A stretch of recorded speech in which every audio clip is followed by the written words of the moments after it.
We were talking about dynamically allocated arrays. So before we continue with that discussion, I just want to back up a little bit and talk a little bit more about writing functions that either accept arrays as arguments or return arrays as their return value. So a function can have an array parameter, right? So you can write a function, it will take an array as input. But in C, that array always decays to a pointer to the element type of the array. Right? So that means you can write a function that looks like this, right? So void some function f. Right? This looks like it takes an array of int. Right? But as far as the compiler is concerned, right, that function there is actually that function here. Right? So it doesn't care that you wrote it takes in an array named A of type, it doesn't care that it takes in an array of int. The compiler is just going to treat it as though you had passed in a pointer to an int. Right?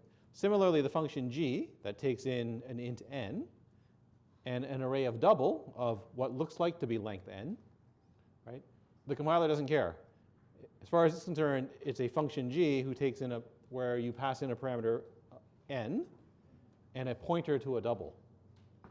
Right? So even though you can use this syntax up here, the compiler treats it as though it was one of these two things here. Right? And so that's what it means by the parameter decays to a pointer to the element type. Right? This array A here decays to a pointer to int.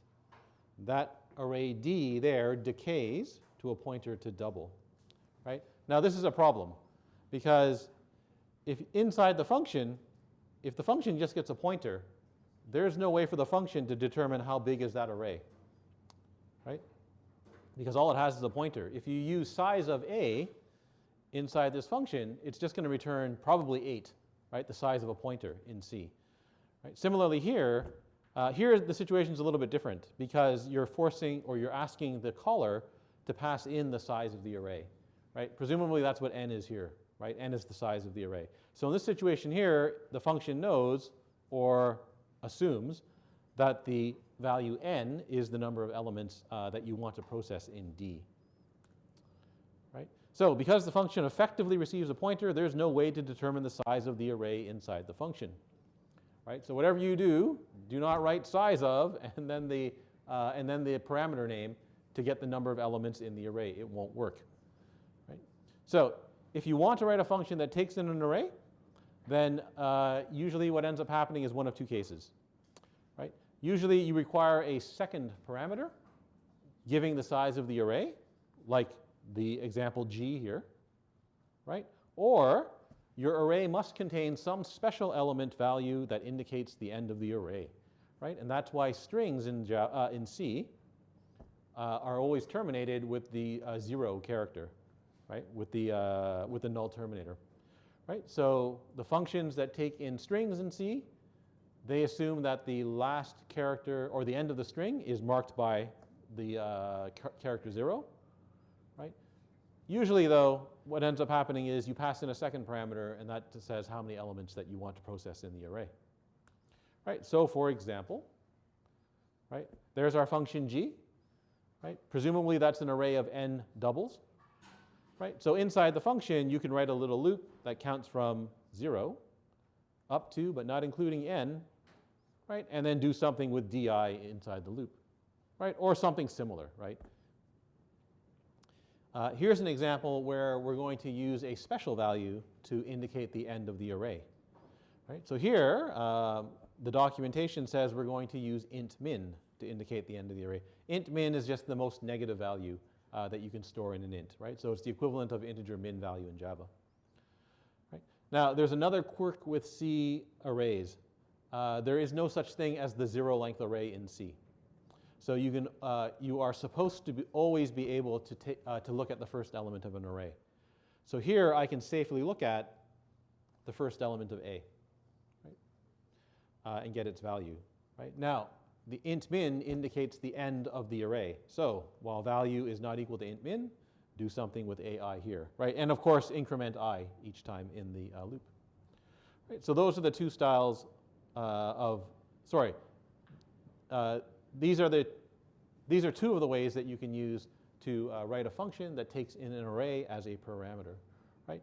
One requires the size of the array or the number of elements in the array. The other one uses a special value to mark the end of the array. Okay, now what about functions that return an array? So it turns out you can't return an array from a function in C. What you are allowed to do, though, is you can return a pointer. So you can return a pointer to the first element of the array. Right? So to return an array, simply return a pointer to the first element of the array. And never, ever return a pointer to a local array. Right? So remember, local arrays, they disappear as soon as the function finishes. Right? So the array does not exist after the function completes. If you give somebody a pointer to the first element of a local array, that pointer is not valid after the function returns. Right? So instead, you have to do what we did at the end of last class. Right? You have to return a pointer to a dynamically allocated array instead.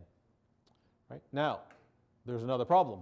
Right? So you make some array and you hand it back to the caller. The caller doesn't know how big the array is, right? Because all they get back is a pointer. Right? So you may also require a second parameter in which to store the size of the array. Right? The alternative is the caller asks for an array of a particular size. Right? So the caller knows how big the returned array is. Right? If you're writing a function that might return some variable length array, though, where the caller doesn't know how big it is, then you need a second parameter in which the caller can retrieve the size of the array. Okay, so never do this. Right? Here's a function that's supposed to return an int array, right? So it returns a pointer to int. Right? So we make a little local array and then return the array A. Right? Now remember, the name A always decays to a pointer to the first element of the array. Right? So A is equivalent to a pointer to that 1. Right? Now what's the problem with this function? Well, there's a pointer to this local array which doesn't exist when the function returns. So the caller gets back an invalid pointer. If they try to dereference the pointer, bad things can happen. Right? Never do that. Instead, dynamically allocate the array. Right? So this function here is going to return an array of int, right? So that's the int star here.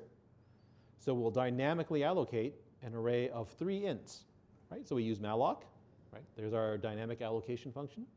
Right? Remember how malloc works. You ask for an amount of memory in units of car. Right? If I want 3 ints, I have to ask for 3 times the size of int units of memory. Right?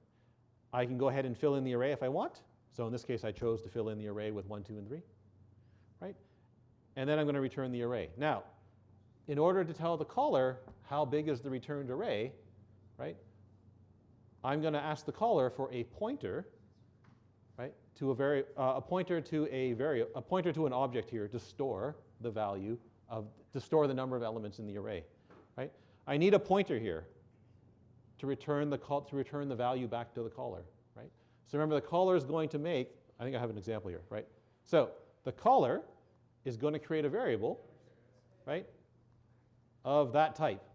So this is size type, which is just unsigned long int. Right? So they're going to make a variable of that type. Right? Here they're even going to set it to 0, but it doesn't matter if you set it to 0 or not here. Right? You need a variable of that type. Right? When you call the function, you pass in a pointer to that variable. Right? So we're going to pass in a pointer to sz. The function fills in the value of sz. Right? But in order for it to change sz, it needs a pointer to it instead. Right? So that's why there's a pointer here. Right? Again, this is the swap problem all over again.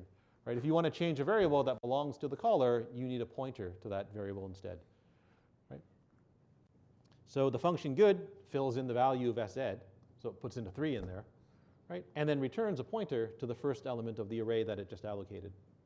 Right? Now the caller can use the array ARR, right? So they can use the elements of the array ARR up to but not including the value that's stored in size. Right? So you can do something like the following loop. Right? And of course, when you're done with the array, you should free the array so that the memory that was allocated using malloc can go back to the operating system. Right? In this case, it doesn't really matter, right? Because this is the main function. As soon as the main function finishes, the program ends, and all the memory associated with the program goes back. So whether or not you free that array there isn't really important in this example. Right? All right, any questions about that little example there, or the previous two? Okay, there's one more way you can do this. right? But this way is a little bit more awkward to write, right? So instead of returning the array, what you can do is you can return the size of the array and ask the caller for a pointer to a pointer in which to store the array, right? So alternatively, return the size of the array and use a parameter that is a pointer to a pointer of the element type of the array, right? So in other words, do something like this, right? So here I'm going to return the size of the array, right? So now I don't need a pointer to size type. I can just return size type here, right? But now I want to, the caller is going to make a pointer, right? That's going to point to an array, right? Now, the function needs to assign a value to A, right? It can't assign a value to A if you pass in A, right? You have to pass in a pointer to A, right? So if A is already a pointer, what's the type of the pointer that I pass in? Well, it's a pointer to int, right? So int star star up here is a pointer to int, right? So we're going to call also good with the address of that pointer right there, right? So ARR is a pointer to a pointer, right? I'm going to dynamically allocate an array of size 3, right? Now remember, malloc returns a pointer. It doesn't return a pointer to a pointer, right? I want to store that pointer in whatever ARR points at, right? So I dereference my pointer to a pointer, right? That gives me the pointer A, right? Now in A, I can store that result there, right? So now A is the array of size 3. ARR is a pointer to that array, right? ARR is a pointer to that array. So if I want to set element 0 of that array, I have to dereference ARR, right? That gives me the array A. Now I can set A0 to 1, right? Again, right? ARR, that's a pointer to a pointer, right? So dereference ARR to get the pointer, which is the array, right? Now array element 1 gets set to 2, right? Dereference ARR to get the array. Array element 2 has the value 3, right? And then in this case, I return the value 3 because that's how big the array was that I allocated, right? I think most of you will agree that this syntax here is a little more cryptic than the previous example, right? So it's you would probably prefer to write this, right, instead of writing that, right? Although this way is not uncommon. It's not uncommon to see functions like this in C, right? So whenever you see something that's a pointer to a pointer, what's probably happening is that function is trying to set something or is trying to assign a value to one of your pointers here, right? In this case, it's trying to assign a value to A, right? The only way it can do that is if it gets a pointer to A, which is why there's a double pointer up here, right? All right, any questions about that little example there, right? Now, if you had a function that allocated a two-dimensional array, right, this becomes a pointer to a pointer to a pointer, right? So it becomes a triple pointer, right? And the general advice is never expose your users to a triple pointer, right, or more, right? Pointer to a pointer is bad enough, right? Triple pointers become very hard to understand. Okay. Back to dynamic allocation. There's one more function that we use to dynamically allocate memory. Where is it? Reallocate. Okay.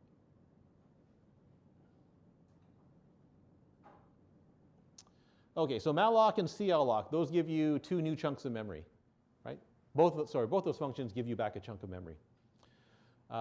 If you have a chunk of memory and you've got an array in that memory, right, that you've obtained using either malloc or calloc, right, then there are occasions when you want to change the size of that array, right, or you want to change the size of memory that you have, right? So for example, you want to double the length of your array, right? So one way to do that is to call the realloc function, right? So the realloc function tries to reallocate a chunk of previously allocated memory. That's why it's called realloc, right? So the memory that the pointer that you pass to realloc, you can't have freed the memory that pointer points to already, right? So you call malloc, and then call realloc if you want to. But what you can't do is you can't call malloc, then call free, and then call realloc. Right? You free when you're done with the memory. Right? You can't pass a pointer that's been freed to realloc. So realloc takes in an array or a pointer to a pointer, right? And it takes in the new size of memory that you want, that you're asking for, right? Size, again, is in units of car, right? So it's the same as malloc. Yep, same as malloc, right? The return value of this of realloc is a pointer to the newly reallocated memory, right? So if realloc succeeds, you get back a pointer to the newly reallocated memory. If it fails, you get back null, right? So in other words, if you run out of memory for some reason, you end up with a null pointer. Now the nice thing is, you end up with a null pointer, but this previous array, right, which is being pointed at by PTR, right, that does not get reallocated. That doesn't get deleted, right? So that pointer is still valid if realloc fails, right? So in other words, you don't lose your data if realloc fails.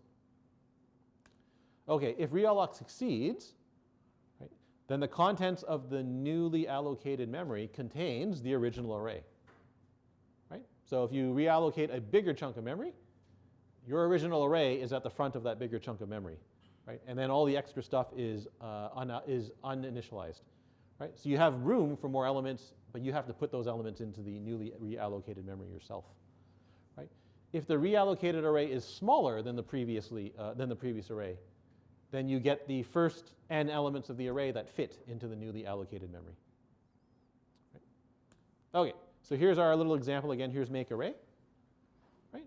Make array use malloc to allocate an array of n ints.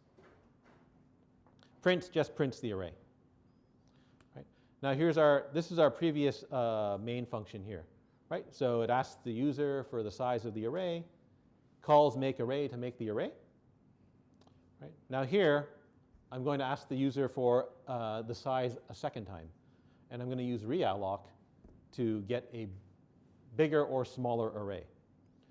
Right? So there's my original array called ARR.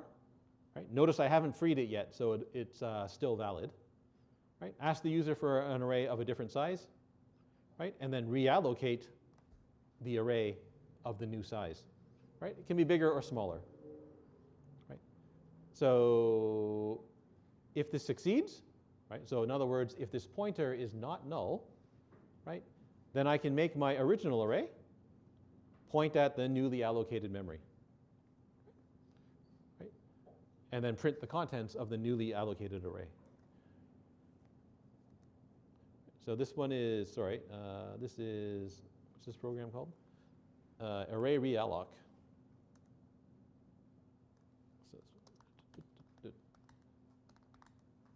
Okay, so we'll make an array of size 2, right?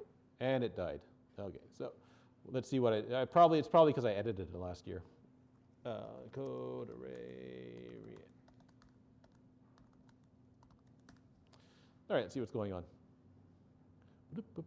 And make. Oh, well, there's your. Oh yeah, this is heavily edited. Sorry, that's what's going on. Oh, this is totally botched, sorry. Make array. Okay, so this is make array 1, right? Make array. Make array 3. Make array of size n. Okay, so I want to make an array of size n. There we go. And then I want to do this all over again. Sorry, I don't know why this isn't. Hang on, just let me take a quick look to see if there's another one. Array, is there array realloc 2? There's not. Okay. So I guess we'll just do this on the fly. Oh, sorry. This might be good because this might not work either. So hang on a second here. Where is array realloc? Here it is.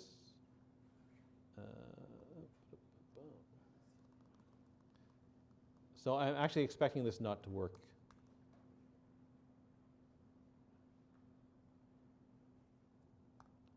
Oh, it didn't work. All right. So if you are looking at the PowerPoint and you copy and paste from the PowerPoint, this is going to happen to you. So PowerPoint, the stuff that looks like a space in PowerPoint, like that, is not necessarily an ordinary space. It's something else. Now, the problem is that something else is going to screw up your compiler. So you have to go in and replace probably not just the spaces. If you're lucky, you can just use the replace command.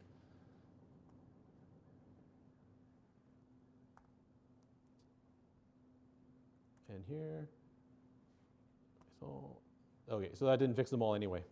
So now you got to go and do this stupid thing where you have to go and fix all your code. So it's really aggravating copying the PowerPoint code.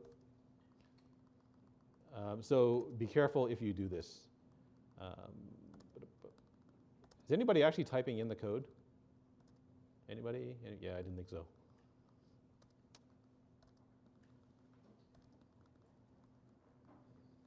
Sorry, this is going to be very tedious.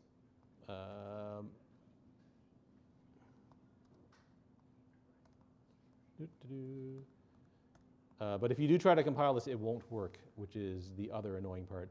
And then you get all sorts of strange compiler errors too.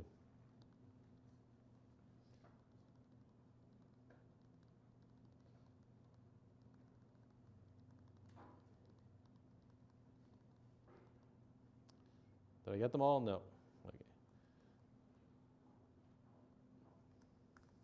Okay, so cross our fingers, hope this works. So again, compile, so this is array realloc. Did it work? Initialization, array undeclared, first use.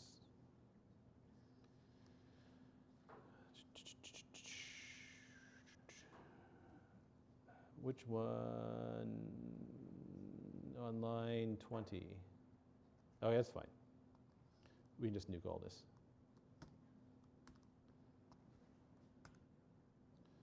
Main initialization of size t makes integer from pointer without a cast.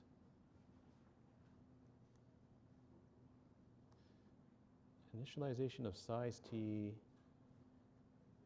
int star make array. Oh, sorry. Here.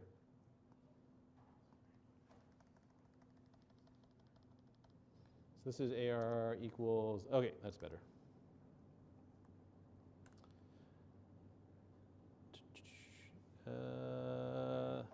Sorry, I really must have edited this code last year when I was doing this in class. Okay, I think that's the last one. Okay. Okay, enter an array, so we'll make an array of size 2. There we go, right? It has the value 0, 1. And then if you expand the size of the array to something of size 10, right? This is good, right? So notice what happens, right? So there's the first 2 elements of our array, which are there, right? And then you get 8 more elements, right? So you get space for 8 more elements, which is there, right? But the memory that you get is uninitialized, right? So in other words, there could be anything there. And in this case, there happens to be the number 132401 for some reason. I don't know why it's there, right? But that happens to be in the memory that was returned by realloc, right? So you have to be careful when you use this, when you use the returned pointer, right? Yes, you get back a new array. Yes, the space is bigger, but there isn't anything in that returned array yet, right? You have to go in and fill in those values yourself, right? And you can't assume that they're 0 because they could contain something else.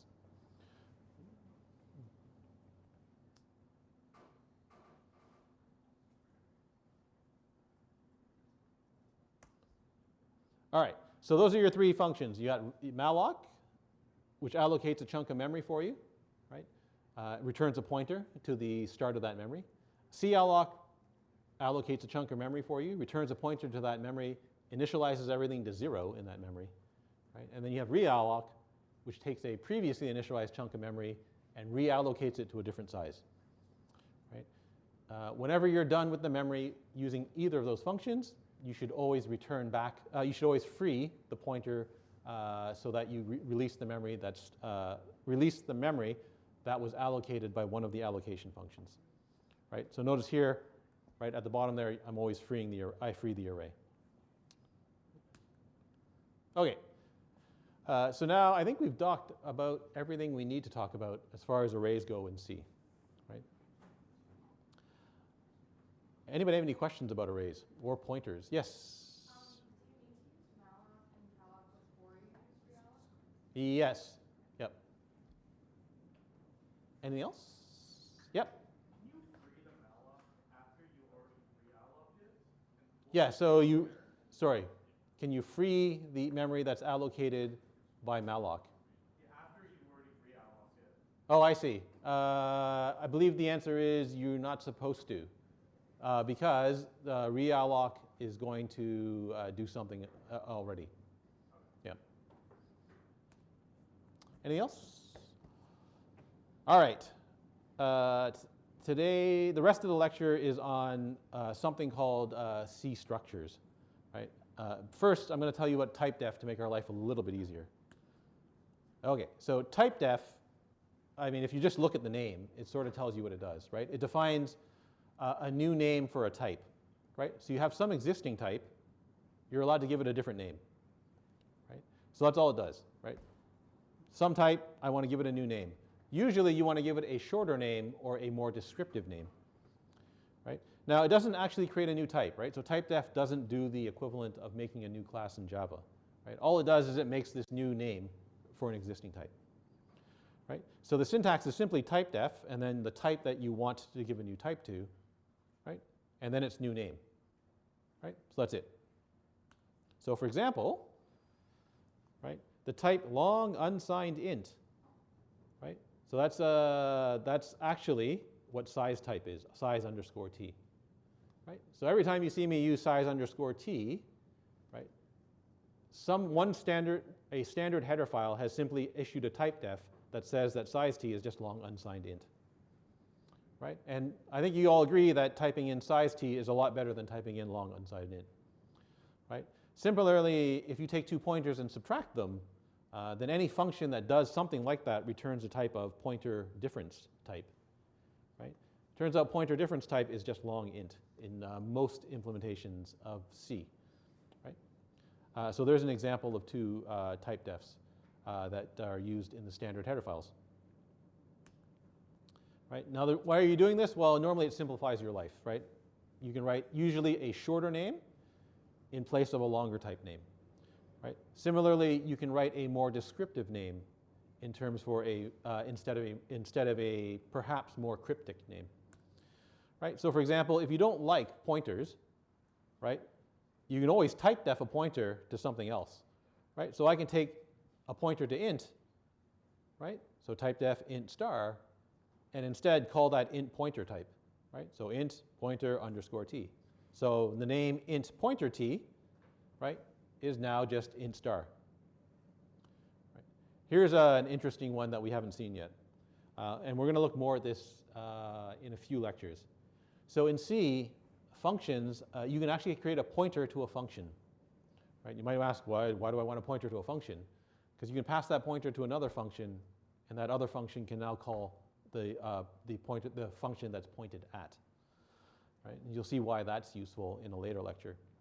So here, right, I've got this funny typedef, right? So the syntax is weird. I'm going to explain the syntax to you in more depth in a later lecture, right? So the name of the type is f pointer type, right? So f underscore ptr underscore t, right? That's a pointer to a function that returns an int, right? And that function takes two ints as its parameters, right? So this weird syntax here is the declaration of a pointer to a function. Right? And I can use the name f pointer type instead of having to write int round bracket pointer round bracket int pointer round bracket.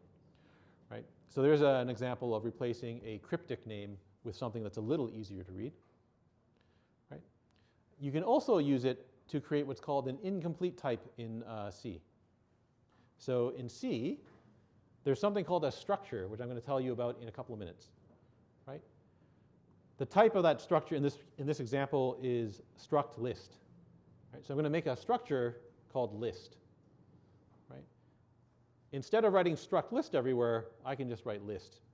Right? So that typedef here, the name list replaces struct list. right? And you'll see why that's useful shortly.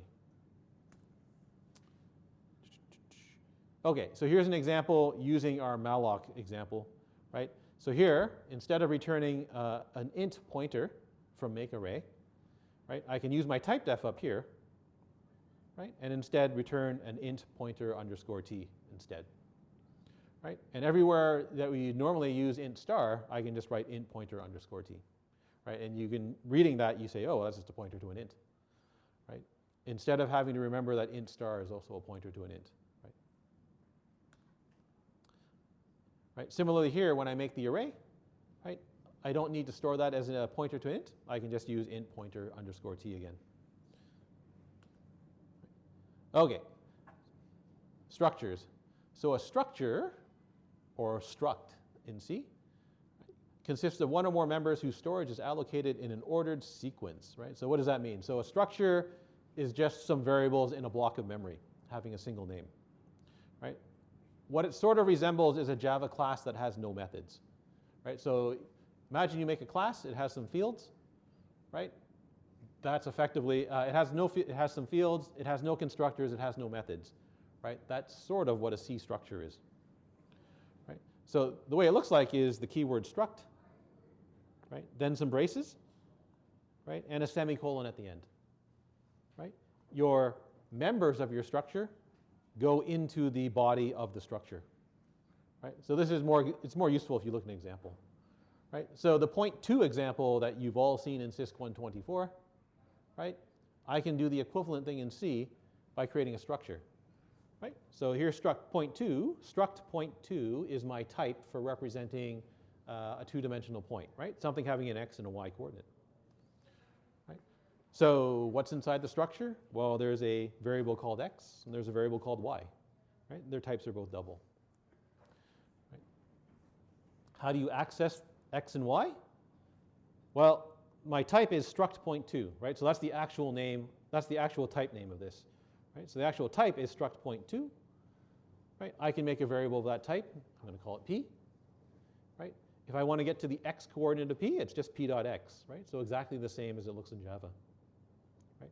If I want to get to the y coordinate, it's just p.y, right? So that's why I say that a structure is basically a class with no constructors or methods, right? Now, you might ask yourself, does this work, right? Because I made this variable p, but I never set px or py, right?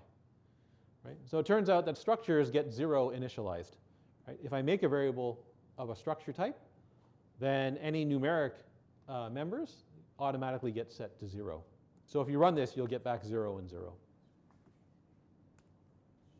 Right. All right.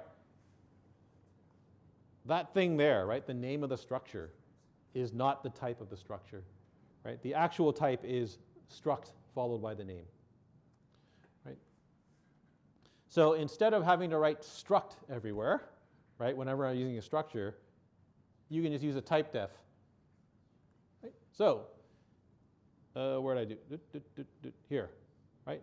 So here's my structure again, right? Now instead of writing struct .2 everywhere, I can just make a typedef, right? So my typedef that replaces struct .2, I'm just going to use .2, right? You might think, well, this is weird because that name is the same as that name, right? And so does this really work? And so the answer is in C, the answer is yes, this in fact does work, right? So your typedef name can be the same as your structure name. The typedef name on its own is an alias for struct .2 in this case, right? So here I can just write .2p now, and now it really looks like Java, right? Except there's no call to new, right? And a constructor. Question? Can the fields have default values, like x and y? Can they have default values? Yeah. So what do you mean by default? So like if you don't specify when you're declaring against So here I didn't specify them, right? Yeah. So they get 0 initialized. Can you have them set like initialized like 1 or 2? Yes, there's an initialization syntax. Here we go. Right? So initializing members, right? So to initialize the members of a structure, the syntax is similar to initializing an array. You use some braces, and then you put the values inside the braces. Right? But you don't have to put in the names of the variables that you're initializing. Right? So in other words, you don't have to put in the names of the members, right? Is that what, yeah, they're called members in C. right? If you do, you have to put in a dot. So I'll show you what that means, right? So here you go. So here's our structure again, right? If I just write p, 0.2p equals brace 2, 3, then that sets x to 2, and it sets y to 3, right? So if you run this, it's going to print p colon 2.0, 3.0, right? If you want to explicitly set them to something, you can write dot x equals 1.0, right? Dot y equals 1.5, right? So if you want to explicitly set them by name, for example, right? So here, this will set q x to 1, and it will set q y to 1.5. You don't have to specify them both, right? If you just specify one, the other one gets 0 initialized, right? So in this example here, I set y to minus 3.1, right? But rx is 0, right? Gets 0 initialized.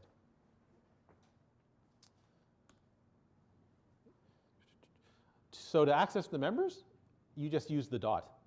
Right? So if I have a variable of structure type, and I want to get to one of the members, it's just the variable name dot, and then the name of the member, and then the name of the member, right? Just like here, right? So r.x, r.y, right? Now that's true if you have just a plain old variable of the structure type, right?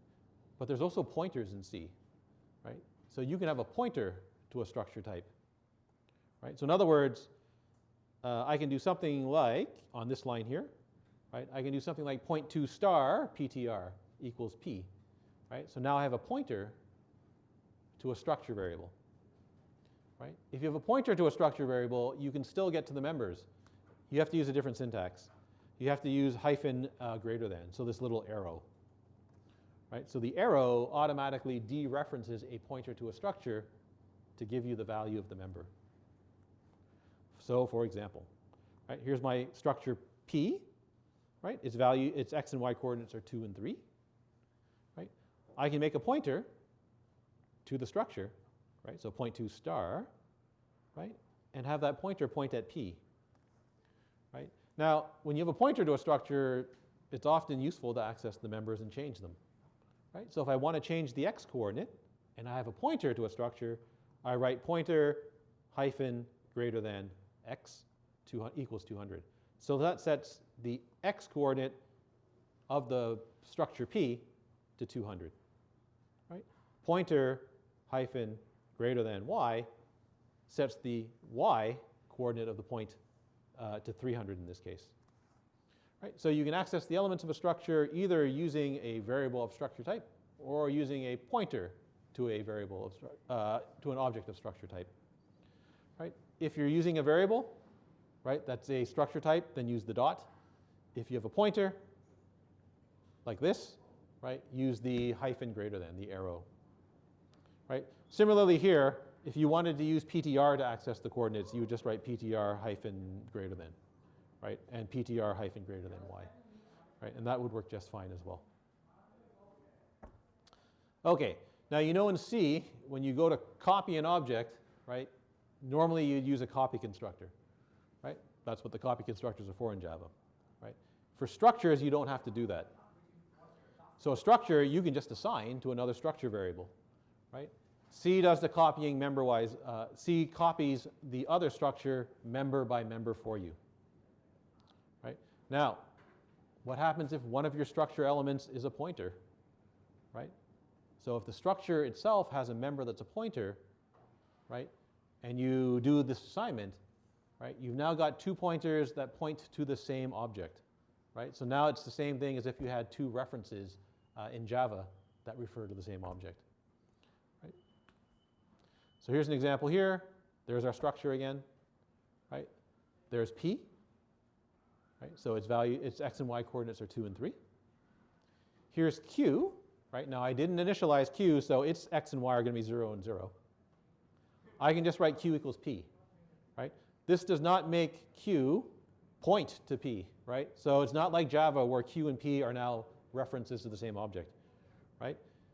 What this does in C is it sets QX to 2, and then it sets QY to PY, right? So it sets QX to 2 and it sets PY to 3, right? So that would be the equivalent of a copy constructor in C, in Java, sorry. Right? So when you print that out there, you're going to get 2 and 3, right? If you fiddle with P here, right? So after doing Q equals P, if you do Px equals something and Py equals something, Q doesn't change, right? So P and Q are completely distinct objects in this case. Right? So here, when I change Q to 200 and 300, if I print P, it's still 2 and 3, right? Q is 200 and 300, right? So they are two separate objects in C.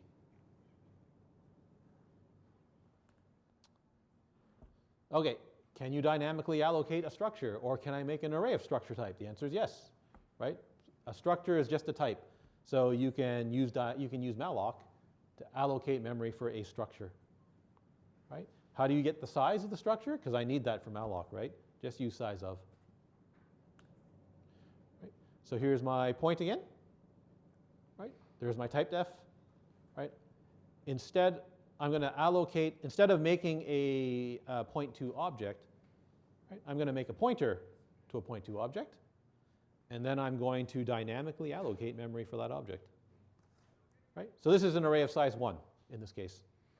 Right? So size of point 2, 1 times size of point 2 allocates an array of size 1 that can hold 1.2 structure. Right? Now that's a pointer, so if I want to access the x element, I use the arrow.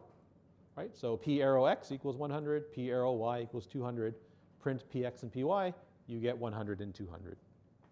Right? So everything's exactly the same as using int or double. Right?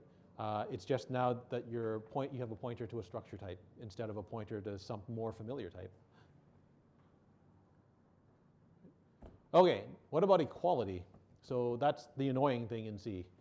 Right? In Java, you would just override equals for point 2. Right? In C, you can't do that. Right? So there's no built-in mechanism for comparing structures for equality.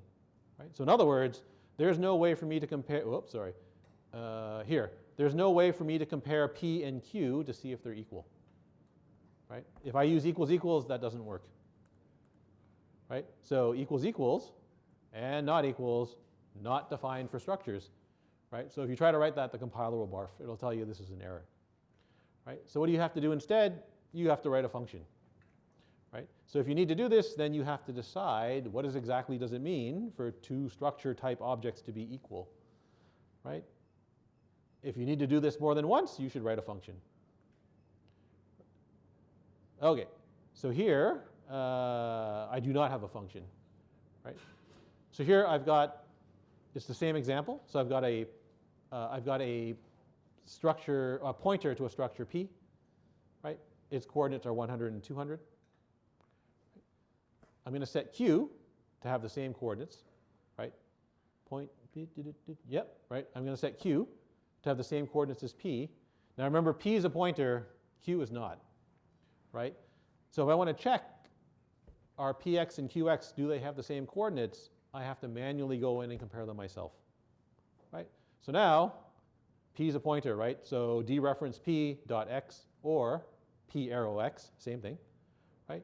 If that equals Qx and Py equals Qy, then they have the same coordinates, right? If you have to do this a lot, right, write a function that does this for you, right, instead of writing this all over the place. Okay, any questions about structures? Right, they're basically very, very primitive classes. That would be the closest analog to Java. Right. All right, any questions? No? All right, so that's a good place to stop. Next class, I'm going to tell you how to organize a C program, right? Because we're actually going to start building slightly bigger C programs now. And then we're going to implement a data structure in C, and you'll see how that works.